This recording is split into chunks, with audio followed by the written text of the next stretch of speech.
Release అయ్యే వరకు మా ఎక్స్పెక్టేషన్స్ ఏంటంటే మూవీ నచ్చుతుంది, ఇష్టపడి చేస్తున్నాం, అరే ఎలా తీసుకుంటే బాగుంటుంది జనాలు అన్నలాగా ఉన్నాము.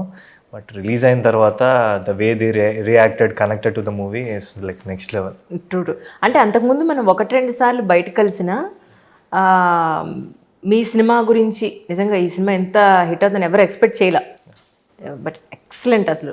అంటే మెయిన్ స్టోరీయే దీనికి ఒక పెద్ద ప్లస్ పాయింట్ అయితే. అందులో మీరందరూ కూడా అసలు మీకోసమే క్యారెక్టర్ రాసిందా అన్నట్టుగా సెట్ అయింది మీ అందరికి క్యారెక్టర్స్ అందులో. That credit goes to Rajesh గారు, సాయి రాజేష్ గారు మా డైరెక్టర్. ఎందుకంటే ఆయన పర్టికులర్గా ప్రాణం పెట్టి రాసుకున్నారు. సో దానికి ఎవరు సెట్ అవుతారు అని ఎంచి అన్నీ, అంటే ప్రీ ప్రొడక్షనే ముందు చాలా ఆల్మోస్ట్ 1 year పైన జరిగినట్టుంది నాకు తెలిసినంత వరకు. అవును. సో అంత కాన్సన్ట్రేటెడ్గా చూసి ఏం చేయాలని పర్టికులర్గా సినిమాకి కావాలి అని చేసుకున్నారు కాబట్టి I think it came out right. Prema the journalist అని ఉన్నారు కదా, తను చూసి నాకు చెప్పింది సినిమా బాగుంది వెళ్ళి చూడు అని. నాకు వీలు పడలా, స్కెడ్యూల్ హడావిడిగా ఉండి. నేను మొన్న సినిమా చూసిన వెంటనే రాజేష్ గారికి వాయిస్ పంపించాను. ఏం రాశారండి నిజంగా, అసలు ప్రతిదీ కూడా పక్కడ్బందీగా ఒక్క సెకండ్ కూడా మిస్ అవ్వకుండా. అసలు సెకండ్ హాఫ్ అయితే పిచ్చ పీక్స్లో టెన్షన్ ఉంటుంది అసలు ఏం జరుగుతుందా అని. కానీ నిజానికి బయట జనాలు చాలా ఓన్ చేసేసుకుని అనుకుంటున్నారు తప్ప ఆ హీరోయిన్ క్యారెక్టర్ ఏదైతే ఉందో ఆ అమ్మాయిది కూడా తప్పు లేదు అక్కడ. ఎంత ఆ అబ్బాయిని ఇష్టపడిందో ప్రేమించిందో ఆ ప్రేమ అలాగే ఉంది. మీ క్యారెక్టర్ ఏదైతే ఉందో విరాజ్ క్యారెక్టర్ ఏదైతే ఉందో ఆ క్యారెక్టర్ నుంచి అక్కడితో కట్ చేసుకుందాం అన్న పాయింట్లో తనకున్న మెచ్యూరిటీ లెవెల్స్ వరకు పక్కన అమ్మాయి అగ్నికార్జం పోస్తూ ఉంది, పెట్రోల్ పోసి అగ్ని వేసినట్టు.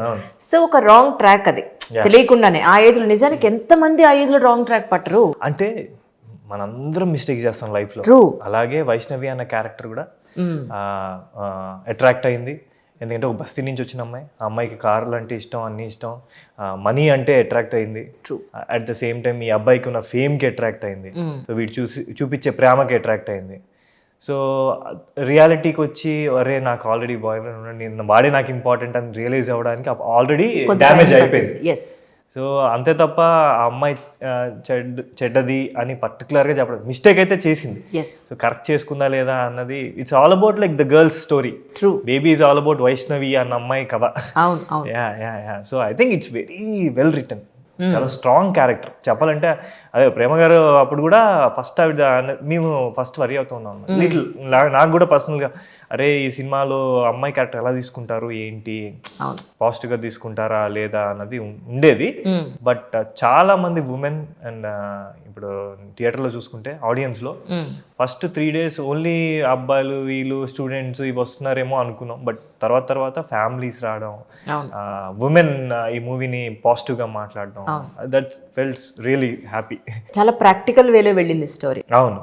సినిమాని సినిమాటిక్ గా తీసుకెళ్ళి రియాలిటీకి దగ్గరలో ఉంది ఆల్ ద క్యారెక్టర్స్. అవును. ఫ్రెండ్స్ క్యారెక్టర్స్ కూడా అలాగే ఉంటాయి. అవును. సిచ్యువేషన్స్ బట్టి మారిపోతూ ఉంటారు, బిహేవ్ చేస్తూ ఉంటారు. Grey characters, everything. వీడియోస్ తీయడం ఇప్పుడు ఎంత కామన్ అయిపోయింది చెప్పండి. అవును. మనం ఎక్కడ ఉంటే ఇంకెవరో వీడియో తీసి మీ వాళ్ళు ఇక్కడ ఉన్నారు తెలుసా అని చెప్పని మన ఫ్రెండ్స్కి మన వాళ్ళే పంపిస్తారు. అంతే కదా. సో అదెంత ప్రాక్టికల్గా చూపించారు నాకు అనిపించింది. నేను ఒక రోజున ఒక రెస్టారెంట్లో మా ఫ్రెండ్ కలవడానికి వెళ్ళాను.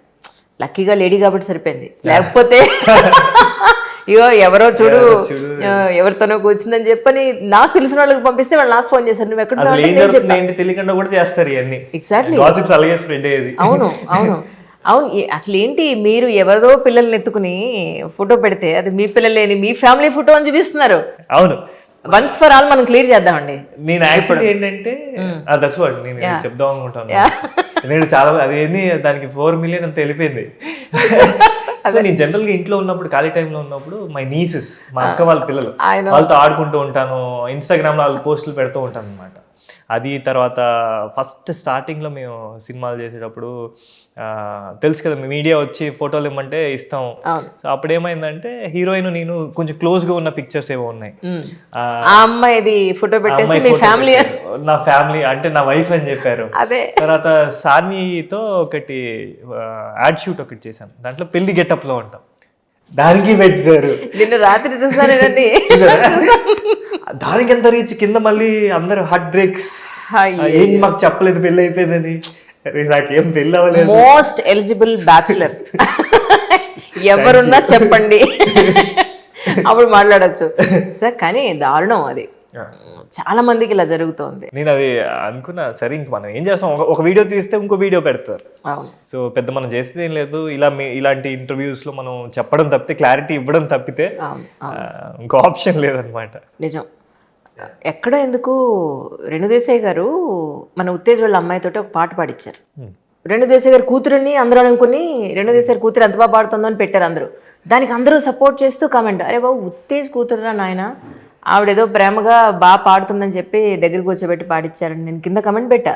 ఎవరికి ఒక్కళ్ళకి అర్థమైనా కనీసం కమెంట్ అవుతుందేమో. నిజాలు ఎవరికి అవసరం లేదు, నిజాలు వాళ్ళకి తెలియదు, తెలియకుండానే కమెంట్ పాస్ చేస్తున్నారు.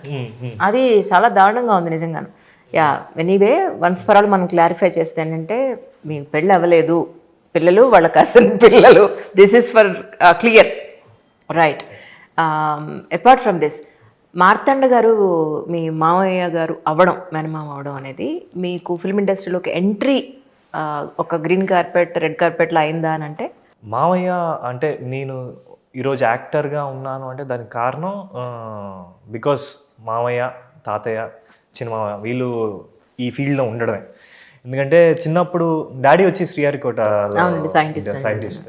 సో మేమంతా టౌన్షిప్లో పెరిగామన్నమాట. సో హాలిడేస్, దసరాకి, సమ్మర్కి వచ్చేటప్పుడు మాత్రం అమ్మమ్మ వాళ్ళ ఇల్లు.